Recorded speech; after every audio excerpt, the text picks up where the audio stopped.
Wahai Sai, kenapa setiap kali saya mencetak foto saya, foto Anda di kamera saya ini, selalu wajah Yesus yang muncul? Coba lihat, ketika diperlihatkan, itu reinkarnasi saya yang terakhir, kata dia. Itu reinkarnasi yang terakhir, dan sebentar lagi dia akan datang. Kapan? Ya, sekitar 8 tahun lagi.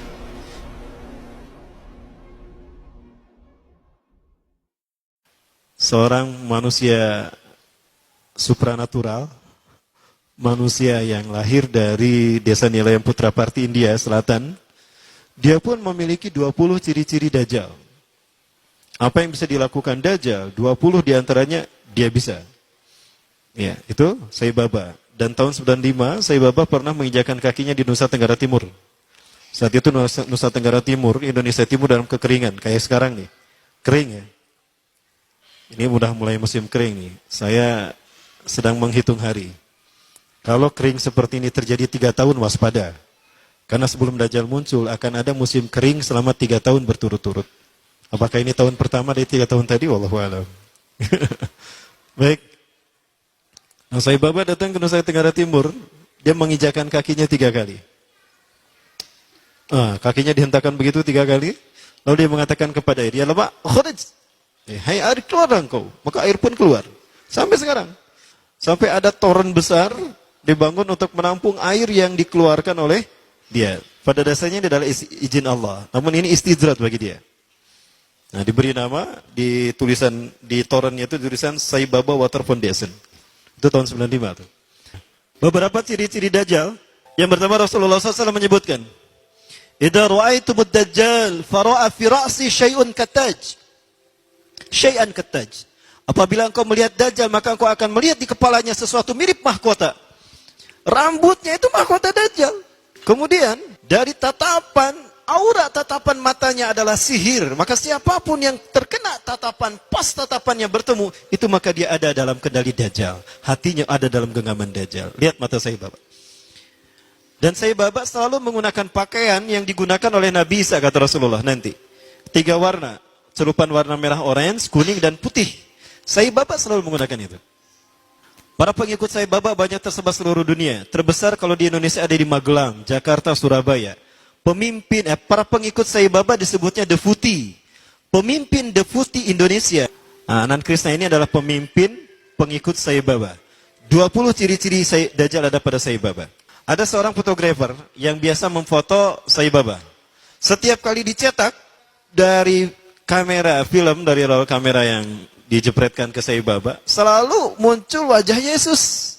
Makanya berkata, wahai Sai, kenapa setiap kali saya mencetak foto saya, foto Anda di kamera saya ini, selalu wajah Yesus yang muncul? Coba lihat.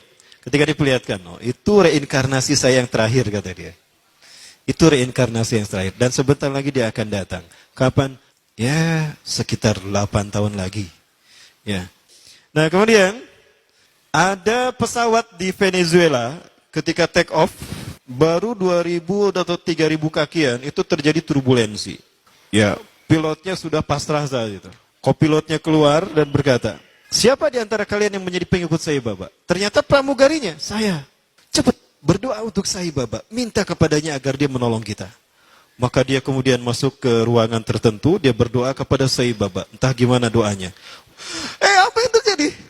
Awan berkumpul membentuk tubuh Sai Baba setengah badan. Dan awan tadi bergerak mengelambaikan tangannya. Maka seketika itu pula turbulensi hilang dan pesawat itu normal kembali dan bisa mendarat di tempat tujuan. Landing dalam keadaan aman. Nah, ini Sai Baba. Berikutnya juga masih terkait Sai Baba. Ada seorang janda punya anak 4. Dia datang pada Sai Baba dan berkata, wahai Sai, Anda adalah Tuhan kami. Anda Tuhan saya.